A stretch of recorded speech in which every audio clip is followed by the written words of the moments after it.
नमस्कार मित्रांनो. तर आज आपण प्राचीन कोकण या प्रेक्षणीय स्थळाबद्दल आपण थोडीशी माहिती घेणार आहोत. आम्ही नुकतंच गणपतीपुळे मंदिराच्या दर्शनासाठी गेलो होतो जानेवारी महिन्यामध्ये. तर त्यावेळी आम्ही ह्या म्युझियमला भेट दिली होती.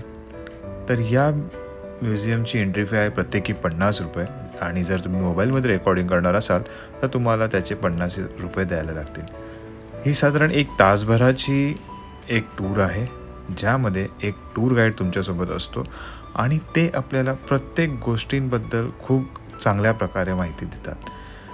ते बेसिकली आपल्याला सांगतात की प्राचीन कोकण हा कसा होता, प्राचीन कोकणामध्ये लोकांनी त्यांचा उदरनिर्वाह करण्यासाठी किंवा आपलं रोजचं जीवन जगण्यासाठी ते काय काय कामं करायची आणि त्या बदल्यात त्यांचा मोबदला काय असायचा, या सर्वांबद्दल खूपच चांगली इन्फॉर्मेशन ते आपल्याला देतात.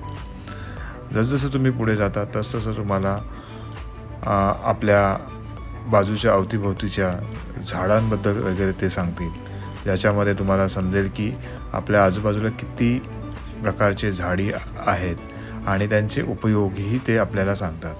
त्यानंतर तुम्ही पुढे गेलात की प्रत्येक व्यापारी वर्गाचं त्यांनी एक क्रिएट केलेलं आहे. त्यांनी एक असं बनवलेलं आहे की ज्याच्यामध्ये तुम्हाला समजेल की आधीची माणसं, आपले पूर्वज कसे राहत होते, कसे ते जीवन जगत होते. खूपच साधी राहण पद्धत त्यांची होती आणि ते ह्या सगळ्यांमध्ये दाखवलेलं आहे. जसं की हे शेतकरी यांचं घर आहे, त्याच्यामध्ये त्यांनी दाखवलेलं आहे की त्यांची वाईफ आहे, ती जात्यावरती ते दळत आहेत.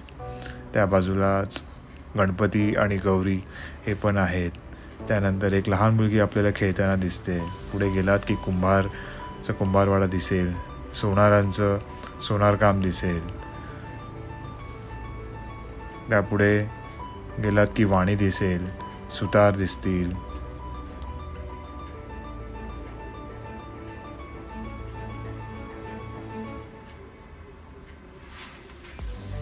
पुढे लोहार तुम्हाला दिसतील, तेली आहेत, तर या तेलीबद्दलही तुम्हाला ते माहिती सांगतील. त्यानंतर इथे तुम्हाला दाखवलेली आहेत की खूप जुन्या काळातली भांडी, त्यांची नावं ही दिलेली आहेत. तुम्ही पुरणयंत्र बघू शकता, लाकडी पुरणयंत्र कसं होतं त्यावेळेला. तर हा खूपच सुंदर अनुभव तुमच्यासाठी असणार आहे.